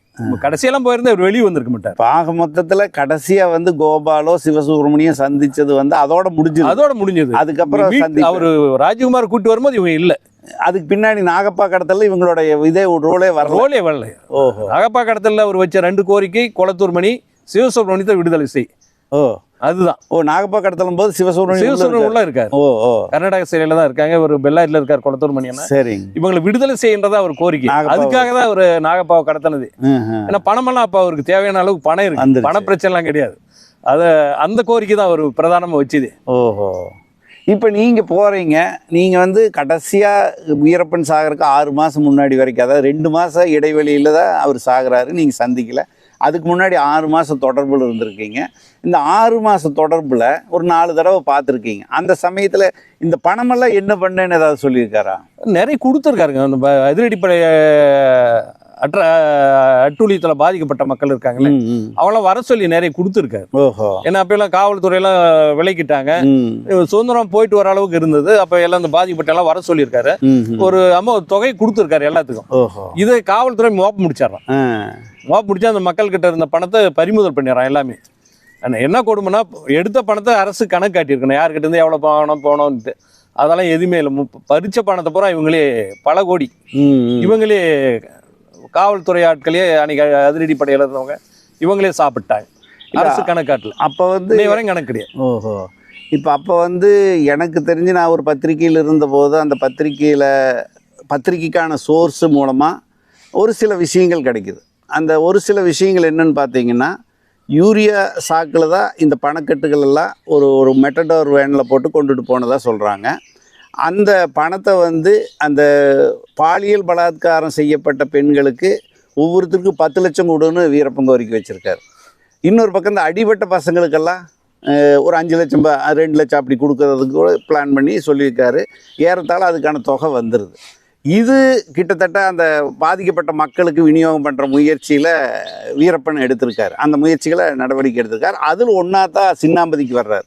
சின்னாம்பதியில் 2 பெண்கள் பாலியல் பலாத்காரம் பண்ணப்பட்டதாகவும் அதில் ஒரு 10 பசங்க வந்து அதிரடி படையில் பாதிக்கப்பட்டவங்களுக்கு ஒரு 30 லட்சம் கொடுக்கறதுக்கு வர்றாரு. இப்போ இந்த 30 லட்சம் வந்து அந்த சமயத்தில் செம்மந்தி மலை காட்டில் வச்சு பிஎஸ்எஃப் துணையோட வீரப்பனை பிடிச்சாச்சுன்னு சொல்லி சைலேந்திரபாபு தலைமையில் அன்னைக்கு போகுது அதிரடி படை. அங்கே அவர் சுட்டு தப்பிக்கிறார். அதில் ஒரு 28 லட்சமோ 30 லட்சமோ கேரளா போலீஸ் கைப்பற்றுறது. அந்த கைப்பற்றின பணத்தை பக்கத்தில் இருக்கக்கூடிய தமிழ்நாடு போலீஸ்கிட்ட ஒப்படைக்குது. ஆனால் அந்த பணம் வந்து அந்த சுடப்பட்டு ரவைகள் பாஞ்சு கருகின ஒரு 2 லட்சம் ரூபாய் மதிப்பு மட்டும் கணக்கில் காட்டப்பட்டு மீதி பணமெல்லாம் போலீஸே அடிச்சிருச்சுங்கிறது கேரளாவில் இருந்த போலீஸ்காரங்க சொன்ன தகவல். அந்த 2 லட்சம் கூட அவங்க காட்டியிருக்க மாட்டாங்க. ஏன்னா அது வெளியே மாற்ற முடியாது, கறி இடிச்சுல இல்லை, அதனால மாற்ற முடியாதுனால இல்லை. அது எனக்கு வந்து கேரளா போலீஸில் சொன்ன தகவல். ஆனால் அது கூட என்னால் உறுதிப்படுத்த முடியல.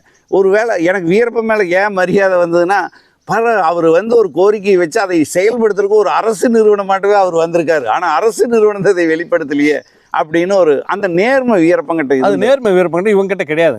இதே தான் இங்கே இந்த பகுதியில் கொளத்தூர், சத்தியமங்கலம், இந்த வனத்தொட்டி இருக்கிற அந்த பகுதியில் இருக்கிற பாதிக்கப்பட்ட அதிரடிப்படையால் பாதிக்கப்பட்ட மக்களுக்கு எல்லாத்தையும் கூப்பிட்டு பணம் கொடுக்குறாரு.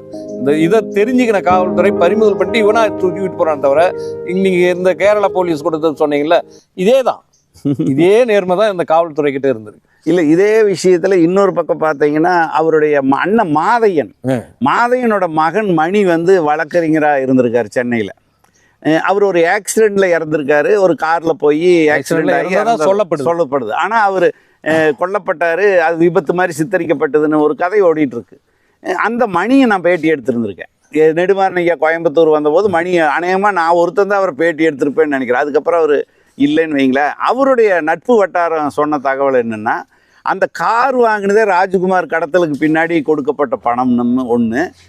அந்த சமயம் அவர் வந்து வீரப்பன் வந்து காட்டுக்குள்ளே ஒரு பொங்கல் விழா கொண்டாடுறாரு. பட்டு வேட்டி, ஆமாம், பட்டு வேட்டியெல்லாம் சட்டையெல்லாம் போட்டு முத்துலட்சுமி குடும்பமே இருக்குது இவங்களுக்கெல்லாம். அந்த பொங்கல் விழாவில் வச்சு தான் ஒவ்வொருத்தருக்கும் 30 லட்சம் 20 லட்சம் இப்படியெல்லாம் பிரித்து கொடுத்துருக்காரு. அதில் அர்ஜுன குழந்தை ஒன்று கையில் வந்து ஒரு சாக்கில் கட்டி இந்த சாமி வச்சு பொழைச்சிக்க, உங்கள் அப்பா தான் இல்லை அப்படின்னு கொடுத்து வாங்கியிருக்காங்க. இதெல்லாம் வந்து அன்னைக்கு இருந்த அந்த நட்பு வட்டாரம் சொன்ன தகவல். இதுவுமே இன்னைக்கு வரைக்கும் பேசப்படுறதில்ல வீரப்பனோட விஷயத்தில். வீரப்பன் விஷயத்தில் பணம் வந்தது போச்சுங்கிறதோட நிறுத்திக்கிறாங்களோ இல்லையா, இதுக்குள்ளே டெப்த்தாக யாருமே போகிறதில்ல. அது பின்னாடி பார்த்தீங்கன்னா அந்த புல்டோசர் ஏதோ டோசரெல்லாம் வாங்கி வாடகைக்கு விட்டுட்டு இருந்தாங்க. அதை கூட போலீஸ் பறிமுதல் பண்ணிட்டாங்க. அதுக்கப்புறம் வீரப்பன் இறந்த பிறகு முத்துலட்சுமி கொண்டு போய் உள்ளே வச்சுட்டாங்க. ஒரு 2 வருஷமா இன்னும் வச்சு தான் வந்தாங்க. சொத்து மேக்சிமம் அந்த பொருளெல்லாம் பறிமுதல் பண்ணிட்டாங்கங்கிற ஒரு பேச்சு இருந்தது. இதை கூட இப்போ வீரப்பன் இறந்து 21 வருஷம் கழிச்சு கூட வெவ்வேறு சேனல்கள் எதோ ஒளிபரப்புது. இந்த விஷயங்கள் எதுவுமே வர்றதில்லை. இதை பற்றி உங்களுக்கு என்ன இவர் வீரப்பன் சொல்லியிருக்காரு? அதாவது இந்த செய்திகள் சொன்னார், மக்களுக்கு பாதிக்கப்பட்டவங்களுக்கு கொடுத்ததெல்லாம் பறிமுதல் பண்ணாங்க, அது கணக்கு காட்டமெல்லாம் இவனுக்கு இந்த சாப்பிட்டு அரக்கணங்களே சாப்பிட்டானுங்கன்ற செய்தியெல்லாம் சொல்றாரு. அதெல்லாம் சொன்னார். இப்போ கோபாலை குறிப்பிட்டு நீங்கள் இப்போ ஒரு சேனலில் பேட்டி கொடுத்துருந்தீங்க இல்லையா, அது எப்படி அவர் சொன்னதன் மூலமா சொல்றீங்களா, இல்ல அவர் சொன்ன எப்படி அப்படி சொல்றீங்க? அவர் சொன்ன செய்திகள் அப்படி என்னதான் சொன்னாரு? அதான் இந்த இப்போ முன்னாலே குறிப்பிட்ட பாருங்க, பணத்துல எடுத்தது இவர், அவருக்கு இப்போ கடன் கேட்கும், அவருக்கு ஒரு நெருக்கடியில கடன் கேட்கிறாரு, அப்ப அது மறுத்தது. இந்த மாதிரி தொடர்ச்சியாவே உள்ள போயிட்டு அந்த நாகப்பான்னா இந்த நாகப்பால ராஜ்குமாரோட உதவி இயக்குனர் ஒருத்தர், உதவியாளர், அவர் அந்த 4 பேர் கூட்டி போனதால அவரும் இருக்காரு. அவரை காப்பாத்தி விடுறாங்க, தப்பிக்க வைக்கிறாரு. சரி, வீரப்பனை வெட்டிடுறான் அந்த ஆளு. ஆமா, தப்பிச்சு வர்றாரு. அப்போ பிடிச்சி கட்டி போடுறாங்க. ஓஹோ, கட்டி வச்சிருந்தால தேவை தண்ணின்னு சொல்லி கேட்கும்போது அவுத்துட்டு அவன் தப்பிச்சு ஓடிட்டான்றார். ஆனா இப்போ அவங்களுக்கு இறுதியில இருந்த சந்தேகம்னா இவர் தப்ப வச்சிருக்காரு. யார் தப்ப வச்சிருக்காரு? கோபால் தப்ப வச்சிருக்காரு. நாகப்பா வந்து கோபால் தான் கழட்டி விட்டு ஓட வச்சுட்டாரு. ஏன்னா சந்தேகம், கோவிந்தம் வந்த வருட்டுனா பாத்துக்கிறேன்னு சொல்லியிருக்காரு. கோவிந்தம் வந்தா பாத்துக்கொண்டான்னு வீரப்பனார் சொல்றாரு. இப்போ கோவிந்தம் வந்தா ஏதாவது செஞ்சிருவா அப்படின்னு சொல்லிட்டு இவங்க ஒரு சிக்கல் ஆயிடுது. சரி, நாம வேற அரசு தூதரா இருக்கிறோம், இங்க வந்து கொண்டுட்டாங்களா, அப்புறம் அது ஒரு மாதிரி சிக்கல் ஆகும் அப்படின்றதால இவரே கழட்டி விட்டாருன்ற மாதிரி தான் அவங்க இறுதி நாட்கள்ல நாங்க பார்க்கக்குள்ள எல்லாம் அதை தான் சொன்னாரு. இவருதான் தப்ப வச்சாருன்ற மாதிரி தான். ஓஹோ, அதாவது கெட்ட வார்த்தையில சொல்லி திட்டினார். அவர் எப்ப நம்ம வெளிப்படையா அதை பேச முடியாது, அவ்வளவு மோசமா பேசினார். நீங்க எப்போது கோபால் இவரு அந்த இதுல நாகப்பாவை தப்ப வச்சதுல இவங்கெல்லாம் கோவிந்தன் மாறன் இவங்கெல்லாம் வெளியே போயிட்டு அப்பதான் வராங்க. சரி, வந்து இவர் ரத்தம் எல்லாம் பார்த்துட்டு எல்லாம் என்ன ஆச்சு இந்த செய்தியெல்லாம் கேட்டு எங்க அவனுமே கட்டி வச்சிருந்த மாதிரி தப்பிச்சு போயிட்டான், அப்புறம் தேடுறாங்க கிடைக்கிறத தப்பிச்சு போயிடறான் அந்த நாகப்பா. அப்ப பிடிச்சி கோபாலை கட்டி வச்சிடறாங்க. ஓஹோ, கோபாலை கட்டி வச்சு செல்வன் இப்போ இதெல்லாம் பேசுறாரு பாரு, யூடியூப்லாம் பேசியிருப்பார். ஓங்கி கோபால் கண்ணத்துல அரைஞ்சிருக்காரு. யார்? வீரப்பன் இல்ல, செல்வம், தமிழ்நாடு விடுதலை படை தொடர் ஓங்கி கண்ணத்துல அரைஞ்சிருக்காரு. சாதாரண அடியெல்லாம் இல்ல, அவ்வளவு வலுவான அடி ஒண்ணு வச்சிருக்காரு. அதுக்கு பிறகுதான் மாறலாம் இருந்துட்டு 1000 இருந்தாலும் அவர் அரசு தூதர், அவரு எப்படி வேணாலும் நடந்துக்கலாம்.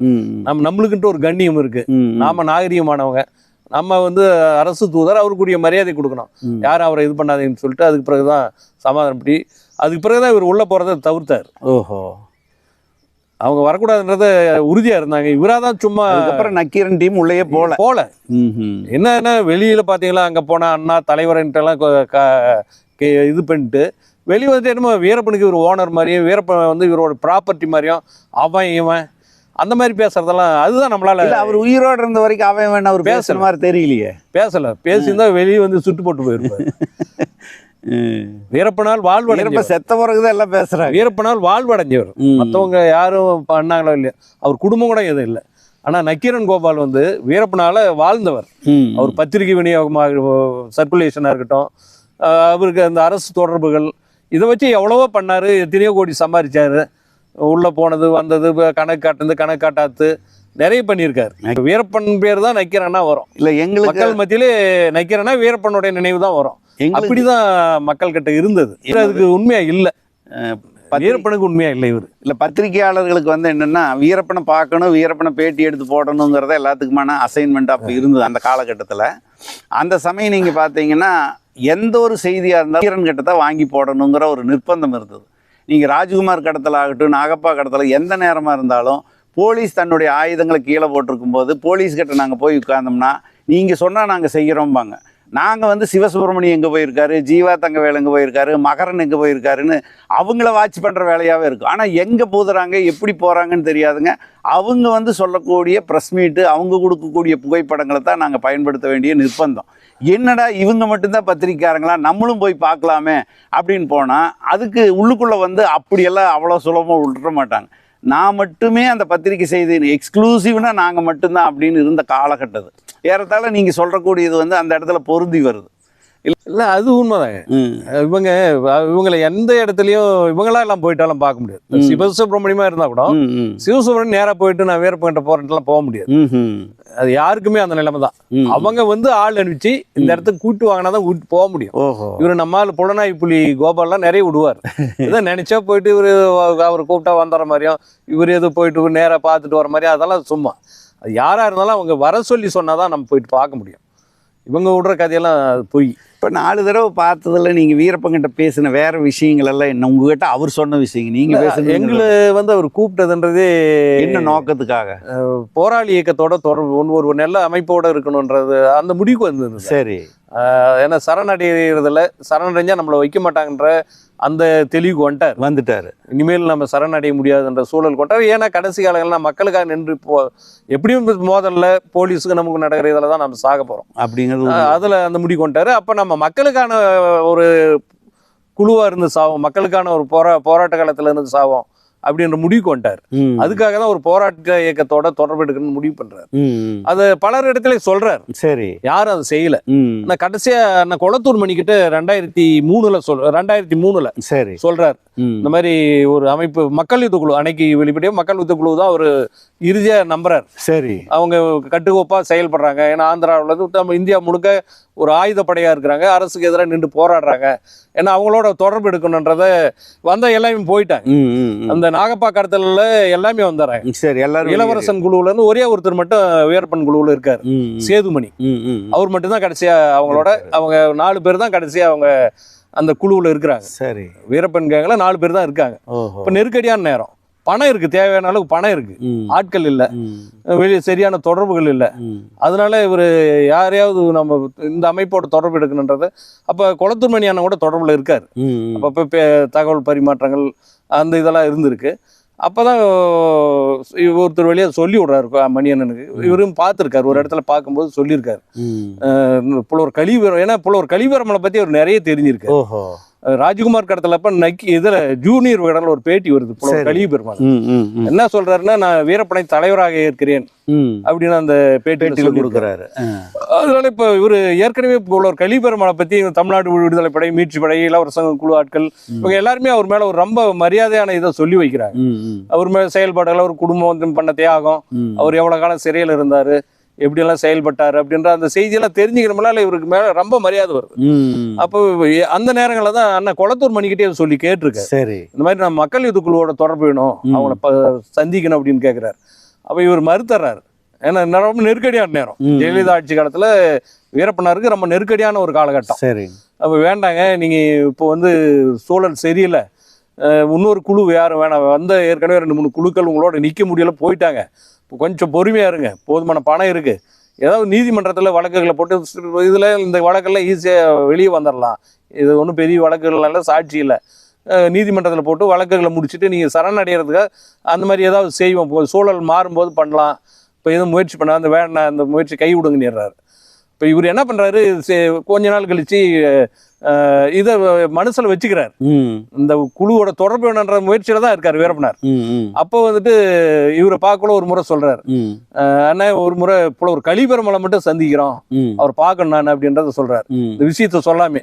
ஆனா அவர் வந்து தொடர்பு எடுக்க நினைச்சது மக்கள் யுத்த குழுவோட தொடர்பு வேணுன்றதுதான். சரி சரி, அவர் சரி புலவர் என்ன நான் சந்திக்கிறதுக்கு ஏற்பாடு பண்றேன்னு சொல்லி அவர்கிட்ட சொல்லிடுறாரு. சரி, இப்போ 2003 டிசம்பர்ல பொன்பரைப்புல ஒரு நிகழ்ச்சி, அதில் புலவர் கலிவீரமலும் கலந்துக்கிறாரு, அண்ணன் குளத்தூர் மணியும் கலந்துக்கிறாரு. சரி, அங்கே வச்சு சொல்கிறாரு 2003 டிசம்பர்ல இந்த மாதிரி வீரப்பனார் உங்களை சந்திக்க விரும்புகிறாரு, நீங்கள் சந்திக்கிறீங்களான்ட்டு. அப்போ 80 வயதுக்கு மேலே இருக்கு அவர் புலவர் கலிவீரமலை, 80 வயது, ஒரு நீண்ட கால சிறைவாசம், சரி, உடல் ரீதியாக பாதிக்கப்பட்டிருந்தார், உள்ளே காச நோய் இந்த இதெல்லாம் பாதிச்சு உடல் ரீதியாக அவர் ரொம்ப இதாக தான் இருந்தார். ஆனால் உள்ளத்தளவில் பலமாக தான் இருந்தார், மனதளவில் பலம் இருந்தாலும் உடல் ரீதியாக பலவீனமாக தான் இருந்தார். எதுவுமே சொல்லாமல் சொன்ன உடனே சந்திக்கிறேன்ட்டார். அப்புறம் பிறகு அங்கேயே வச்சு ஒரு 10 ரூபா நோட்டை காட்டுறாரு, எடுத்து அந்த வெண்மை பகுதி இருக்கு பாருங்க, அதில் இவருக்கு கையெழுத்து போட்டு காட்டிட்டு இந்த மாதிரி இந்த நோட்டு எடுத்துட்டு வருவாங்க, அவங்களோட நீங்க காட்டுக்கு போகலான்னு அப்படின்னு சொல்றாரு. சரி, அப்போ நீங்க நான் ஒரு சேலத்தில் ஒரு இடத்துல வந்து தங்கிருங்க, அங்கிருந்து வந்து அவங்க உங்களுக்கு கூப்பிட்டு போவான்றாரு. இவர் புலவர் மறுத்துறாரு, இல்லை எனக்கு நம்பிக்கையான தோழர் அரூர்ல வேடிக்கை பண்ண இருக்காரு, அவர் வீட்டை வந்தாங்க, என்ன அங்கிருந்து கூப்பிட்டு போக சொல்லுங்க அப்படின்னு சொல்றாரு. அதோட நின்றுது. இந்த எழுதி கொடுத்தது யாரு? அண்ணன் குளத்தூர் எழுதி கொடுக்குற, அவர் கையெழுத்து போட்டு காட்டுறத அவரு புலவர் தான் சொன்னார். சரி சரி, ஏன்னா இவர் குளத்தூர் மணி அண்ணன் இடையில பேசும்போது கூட அது எனக்கு நினைவில்லை, அப்படி நடந்ததான்னு தெரியல அப்படின்ற மாதிரி சொன்னாரு. ஆனா புலவர் தான் சொன்னாரு. சரி, வேடியப்பன் வீட்டுல வந்து தங்கி அங்க தங்குற, நீங்க அங்கிருந்து கூப்பிட்டு போங்கன்றத சொல்றாரு. சரி, அப்போ ஒரு அதோட முடிஞ்சிருது அது, சரின்றத முடிச்சிடுறாரு. இப்போ மார்ச்சில் 2004 மார்ச்சில் ஒரு நாள் திடீர்னு முதல் வாரத்தில் ஒரு நாள் ஃபோன் பண்ணுறாரு, இந்த மாதிரி எனக்கு ஃபோன் பண்ணுறாரு, என் வீட்டில் இப்போ இந்த கலிவீரமலையை ஃபோன் பண்ணுறேன், லேண்ட்லைன் ஃபோன் இருந்தது, ஃபோன் பண்ணிட்டு எங்கே இருக்கிறீங்கன்னா ஊரில் தான் இருக்கிறேன்னா, நான் ஊருக்கு வரேன் அப்படின்னாரு. வேறு எதுவும் சொல்ல, சரி வாங்கன்ட்டேன். வந்துட்டார், அடுத்த நாள் வந்தார், உட்காந்து பேசிட்டு இருந்தோம். அவரே தான் சொன்னார், நான் என்ன எதுனால எதுக்கு எப்பயும் கேட்டுக்க மாட்டேன், வருவார் இருப்பார், ஊருக்கு புறப்படக்குள்ள அனுப்பிச்சி வச்சிருவான். வந்தார், அவரே சொன்னார், இந்த மாதிரி தலைவரை சந்திக்க போகிறேன்னாரு. எனக்கு புரியல. சரி, இது ஐயா மாதிரி முக்கியமான தலைவரோட நெருக்கமான தொடர்பில் இருப்பார், இங்கே யாராவது வருவாங்களோ, இந்த தருமபுரி இந்த பகுதிக்கு யாராவது வர்றதுக்கு வாய்ப்பு இருக்கும், இங்கே இதை வச்சு சந்திக்கிறதுக்கு இருப்பார் அப்படின்னு நினச்சேன். அப்புறம் அவரே சொன்னார், தலைவர் வீரப்பனை சந்திக்க போகிறேன்னாரு. 3000 போலீஸு எங்கள் காட்டில் தேடிட்டு இருக்கிறான், உள்ள பெரிய சிக்கல் ஓடிட்டு இருக்குது, இவர் எப்படி இந்த சூழலில் வந்து ஒரு நடக்கக்கூட முடியாத சூழலில் இருக்கு, எப்படி போய் வீரப்பனை பார்க்குறேன்றாரு. சரி, அப்படின்றது எனக்கு ஒரே குழப்பம், நான் அதை நம்பலை. சரி, இது ஏதோ சொல்கிறாரு அப்படின்ட்டு நான் விட்டுட்டேன். அவர் அடுத்த நாள் நான் வெளியில் கொஞ்சம் போயிட்டேன். எங்கள் வீட்டில் இருந்தார். இருங்க நான் கொஞ்சம் தருமபுரி வரையும் போயிட்டு வந்தேன்னு போயிட்டேன். அதுக்கு பிறகு மதியத்துக்கு மேலே 2 பேர் வந்திருக்காங்க. வந்துட்டு இவரை கூப்பிட்டு போகிறாங்க. கூப்பிட்டு போயிட்டு இப்போ நான் மாலை வீட்டுக்கு வந்தோடனே எங்கள் வீட்டில் கேட்டேன், ஐயா என்ன ஊருக்கு போனாரா, எங்கே போனார், அப்படி என்ன சொல்லிட்டு போனார் அப்படின்ட்டு. யாரும் 2 பேரும் வந்தாங்க, கூப்பிட்டு போனாங்க அப்படின்றத மட்டும் சொன்னாங்க. சரிங்க. அப்போ இன்னொன்றுமே கூட சொன்னாங்க, இவர் வந்தவங்க 2 பேரும் நீண்ட நாள் குளிக்காமல் செய்யாம காட்டில் இந்த மாதிரி இருந்தாங்க. காட்டுவாசி காட்டில் இருக்கிற மனிதர்கள் மாதிரி ஒரு மாதிரியான வாடை வந்தது அவங்க மேலே. குளிக்காமல் செய்யாம காட்டுக்குள்ளே இருக்கிறவங்க எப்படி இருப்பாங்களோ அந்த மாதிரி ஒரு வாடை வந்தது அப்படின்னு சொன்னாங்க. அவங்களுக்கு தெரியாது இந்த விஷயம். சரிங்க. அவர் எனக்கு கொஞ்சம் இதானது, ஏன்னா அவர் ஏற்கனவே சொல்லி சொன்னாரு இந்த மாதிரி வந்திருக்காங்க அப்படின்ட்டு ஒரு இதானது. சரி. அப்புறம் சரி நான் சரி அப்படின்ட்டு இவர் முதல் நாள் போயிருக்காரு. இவங்க கூட்டின்னு போனவங்க பெண்ணாகரம் பகுதியில் தும்கல்னு ஒரு தாசம்பட்டின்னு சொல்லுவாங்க. அந்த இடத்துல வீரப்பனாருடைய உறவினர் வீடு இருக்கு. சரிங்க. காட்டை ஒட்டி காட்டு ஓரமே, அந்த பக்கம் காடு, இந்த பக்கம் வீடு. அவங்க விவசாய நிலத்துல மானாவரி நிலம் தான், அதுலேயே வீடு கட்டு அங்கேயே இருந்தாங்க. அவங்க என்னன்னா இந்த கூட்டு போனாங்க பாருங்க, அவங்க அது 2 பேர் பின்னால தான் அவங்க யாருன்ற தெரிஞ்சுக்கணும். தேவராஜ், ஐயந்துரை. இந்த ஐயந்துரையோட நெருக்கமான சொந்தக்காரர் அவங்க. செங்கப்பாடிக்கு பொண்ணு கொடுத்து எடுத்திருக்காங்க. சரிங்க. வீரப்பனாருடைய ஊருக்கு அவங்க நெருக்கமான சொந்தக்காரங்களுக்கு. அந்த அடிப்படையில் இவங்க தொடர்புல இருக்காங்க. அங்க கூட்டு போயிடறாங்க ஒரு புலவர் கலியபெருமாளை அங்க வச்சிருக்காங்க. இரவு நேரத்துல முதல் நாள் போறாங்க, கறியெல்லாம் சமைச்சு சாப்பிட்டு இருந்துறாங்க. அடுத்த நாள் தகவல் போகுது வீரப்பனாருக்கு. அங்கிருந்து வராரு வெளியே, இவங்க தோட்டத்துக்கு வர்றாரு, காட்டு விட்டு வெளியே வர்றாரு. வர்றாரு. ஆமா, காட்டு விட்டு வெளியே வந்துடுறாரு. ஏன்னா அங்க இவர் புலவரை கூட்டு போக முடியாது, காட்டுக்குள்ள நடக்க முடியாதுன்றதுனால அவர் வீட்டுக்காக வர்றாங்க. அன்னைக்கு கறியெல்லாம் சமைச்சு கோழியெல்லாம் அடிச்சு வச்சிருக்காங்க, சமைச்சு வச்சிருக்காங்க. எல்லாம் வெளியே உட்காந்து சாப்பிட்றாங்க. சாப்பிட்டு இருக்கும்போது யானை வருது, காட்டு யானை. அது வறட்சியான மார்ச் இல்லைங்களா, தண்ணி தேடி காட்டு விட்டு வெளியே வருது. உட்கார்ந்து இருக்கிற இடத்துல பக்கமே வந்துருது. இவங்க எந்த சூழல்லையும் அந்த நவீன இயந்திர துப்பாக்கிகளை பயன்படுத்த மாட்டாங்க. வனவிலங்குகளை எந்த நிலையில அடிக்க மாட்டாங்க. அதுல SLR AK-47 அடிச்சா தப்பிச்சு போய் தூரத்துல செத்து போயிடும். அப்போ செத்து போனால் இப்போ மக்கள் காட்டில் ஆடு மாடு மேய்க்க போகிறவங்க இல்லை வேட்டைக்கு போகிறவங்க யாரும் பார்த்துட்டு வனத்துறைக்கு தகவல் சொல்லுவாங்க. அப்போ அதை ஆய்வு பண்ணாங்களா, அதில் இருக்கிற அந்த குண்டுகள் நவீன துப்பாக்கியோட குண்டுன்னு தெரிஞ்சா இது வீரப்பன் கேங் இந்த பகுதியில் இருக்காங்கன்றது தெரிஞ்சிடன்றதுனால அவங்க நவீன இயந்திரங்களை பயன்படுத்த மாட்டாங்க. அப்போ இந்த லோட் பண்ணி அடிக்கிற நாட்டு துப்பாக்கிகளை தான் விலங்குகள் அடிக்கிறதுக்கு பயன்படுத்துவாங்க. அந்த சூழல்ல இவர் வேற வழியே தெரியல, புலவர் பக்கம் வந்துடுது, புலவரை காப்பாற்றுன்றதுனால இவர் இது பண்ணிடுறாரு. SLR எடுத்து பிடிச்சிடுறாரு. வீரப்பனார் யானையை பார்த்து பிடிக்கிறாரு.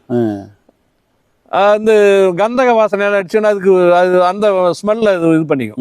அப்புறம் அது போயிடுது. அப்புறம் நீண்ட நேரம் சாப்பிட்டு பேசிட்டு இருந்துட்டு அவர்கிட்ட அப்பதான் சொல்றாரு வீரப்பனார், இந்த மாதிரி எனக்கு மக்கள் உதவி குழுவோட தொடர்பு வேணும், ஆட்கள் இல்லை எனக்கு, எல்லாம் மற்ற பணம் இதெல்லாம் இருக்கு, வந்தாங்களா நான் அவங்களுக்கான இதெல்லாம் நான் பாத்துக்கிறேன், பயிற்சி கொடுக்கறது, அவங்களுக்கான செலவு இதெல்லாம் உணவு அதெல்லாம் நான் பாத்துக்கிறேன், அவங்களோட தொடர்பு வேணும், அவங்க ஆட்கள் எனக்கு வேணும், எனக்கு ஆள் பலம் இல்லாமல் இருக்கேன் அப்படின்றத சொல்கிறார். இவரும் உடனே சரி நான் ஏற்பாடு பண்ணி கொடுக்குறேன், ஏன்னா என்னால் எனக்கு முடியாது, என் உடல்நிலை எப்படி இருக்குது, வயசாயிடுச்சு, எனக்கு நம்பிக்கையான தோழர் அரூரில் வேடியப்பன் இருக்காரு, அவர் அனுப்பிச்சி வைக்கிறேன், அவர் தொடர்பில் இருக்காரு, அவர் செஞ்சு கொடுப்பாரு அப்படின்றது. ஏன்னா அந்த நேரம் புலவர் கலியபெருமாளையாவுக்கும் மக்கள் இயக்க குழுவுக்கும் எந்த தொடர்பும் இல்லை. அந்த 84 ஒரு முரண்பட்டு மக்கள் இயக்க குழு வெளியே வந்துட்டு அப்பதான் தமிழ்நாடு விடுதலை படையெல்லாம் கட்டி தமிழ் தேசிய அரசியல சிறையில் இருக்கும்போது அவருக்கு அந்த சிந்தனை வந்துருது. வெளியே வந்துட்டு அவங்க அந்த கட்சியில தான் வெளியேறாரு. 84 மாநாடு நடத்தக்குள்ள பெண்ணடத்துல தேசிய சுயநிர்ணய மாநாடு, ஈழ ஆதரவு மாநாடு, தமிழீழ ஆதரவு மாநாடு 2 நாள் நடத்துறாரு. அந்த மாநாட்டுல இந்த மக்கள் இயக்க குழு தோழர்கள் போயிட்டு சோரொட்டி எல்லாம் ஒட்டி கலாட்டாவே பண்றாங்க. எதுக்காக? இவர் தனியா பிரிஞ்சு போய் தமிழ்நாடு விடுதலை பேசுறாரு, புலிகளுக்கு ஆதரவா இயக்கம் நடத்துறாருன்றதுனால இவங்க பிரச்சனையே பண்றாங்க. கல்லெல்லாம் வீசுற அளவுக்கு போயிடுது, ஒரு பெரிய கலவரம் ஆயிடுது. அந்த சூழல்ல அவங்க ஒரு தொடர்பு இல்லாததான் இருக்காரு. இந்த பகுதியில எனக்கு தொடர்பு இருக்குன்றது அவருக்கு தெரியும். சரி நீங்க நான் இவர் அனுப்பிச்சு வைக்கிறேன், அவர் உங்களுக்கு செஞ்சு கொடுப்பாருன்றதே சொல்லிட்டு வந்துடுறாரு. அப்புறம் வந்துட்டு மேச்சேரி பஸ் ஏற்றி விடுறாங்க, நேர பெண்ணடம் போயிடுறாரு. அடுத்த நாள் போயிட்டு அடுத்த நாள் ஏதோ ஒரு நாள்ல மீண்டும் எனக்கு போன் பண்றாரு, எங்க இருக்கிறாரு, ஊர்ல தாங்க இருக்கிறேன், அப்படின்னா சரி உடனே நீங்கள் பெண்ணாடம் போட்டு வாங்கினாரு. நானும் எதுவும் கேட்கல. சரி அடுத்த நாள் பெண்ணாடம் போனேன். உட்காந்துருந்தாரு. ஒரு பிசிஓ பூத்து வச்சிருந்தாரு. அப்போ உட்காந்துருந்தாரு. நான் போன உடனே சிரிச்சாரு. சிரிச்சிட்டு நான் தலைவரை பார்த்துட்டேன்னாரு. சரி இங்கே ஏற்கனவே சொல்லியிருந்தாங்கல்ல 2 பேர் வந்து கூப்பிட்டு போனாங்க, இந்த மாதிரி குளிக்காம காட்டில் இருந்த மாதிரி இருந்தாங்க, வாடையில. சரி இவர் ஏதோ உண்மைதான் போல இருக்குன்னு அப்புறம் சொல்ல ஆரம்பிச்சாரு. இந்த மாதிரி மேச்சேரி பகுதியில் பார்த்தோம், அதெல்லாம் சொன்னார். இந்த மாதிரி நீங்கள் அவங்களுக்கு சில வேலைகள் செய்ய வேண்டியிருக்கு அப்படின்னாரு. சரிங்க அப்போ செய்வோம் அப்படின்னா. அப்போதான் தேவராஜோட முகவரியை கொடுத்து இந்த மாதிரி அவர் உங்கள் தொடர்புக்கு வரும், இல்லை நீங்களே கூட போய் பாருங்க அப்படின்னு சொல்லி தேவராஜ் கோவிந்தபாடி அட்ரஸ், கோவிந்தபாடி பக்கம் வன்னிய நகர்ன்ட்டு ஒரு பக்கமே, சரி அந்த இடத்தோட அவர் பேரு முகவரி எல்லாம் கொடுத்துட்டாரு. அவர் வருவார், இல்லைன்னா நீங்களா கூட போய் பாருங்க அப்படின்ட்டு. அவன் ஒரு 2 நாள் பார்த்தா அவர் தொடர்பு கொள்ள. அடுத்த நாள் 2 நாள் 3 நாள் கழிச்சு நானே நேராக மேட்டூர் போயிட்டு, மேட்டூரில் ஒரு 5:30 மணி இருக்கும். சரி அங்கேருந்து அப்படியே ஒரு நகர பேருந்து தான், எண் வந்து 6, சாயங்காலம் இல்லை சாயங்காலம் ஒரு 5:30 மணி இருக்கும். 5:30 மணிக்கு அந்த டவுன் பஸ் நம்பர் 6, அதில் ஏறி உட்காந்துட்டேன். குளத்தூர் வழியாக போகிற பஸ் ஏறி உட்காந்து குளத்தூர் போச்சு. குளத்தூரில் என் பக்கம் உட்காந்தவங்க இறங்கினாங்க. இன்னொருத்தர் ஏறினார். கொஞ்சம் முடியெல்லாம் கொட்டி இருந்தது, கலர் சட்டை, வேட்டி ஒரு நெஞ்சு போன வேட்டி கட்டி வந்துட்டு என் பக்கம் உட்காந்து உடல் வாக்கு பார்த்தீங்கன்னா ஒரு நகரத்தை ஒரு சொகுசு வாழ்க்கையில் இருக்கிறவர் வந்து பக்கம் உட்காந்தாரு. வண்டி போயிட்டே இருக்கு பஸ்ஸு. வண்டி குலுங்கும் போது அவர் பாக்கெட்டில் இருக்கிற பிஸ்டல் அப்படியே உரையுது என் மேல. சரி ஏற்கனவே எனக்கு அந்த பகுதி பத்தி தெரியும். இந்த அதிரடி படையோட நடவடிக்கைகள் அங்க எப்படி மக்களை கண்காணிக்கிறாங்க, என்ன போவாங்க இவங்க செய்யற அட்டூழியங்கள் எல்லாம் நம்ம அதை ஏற்கனவே பார்த்துட்டு தெரியும். இவரு வந்து எனக்கு கொஞ்சம் இதாயிட்டது. சரி இவங்க ஏதோ உரையுது, சந்தேகமா இருக்கு அப்படின்ற மாதிரி தான் பார்த்தேன். அதுக்கு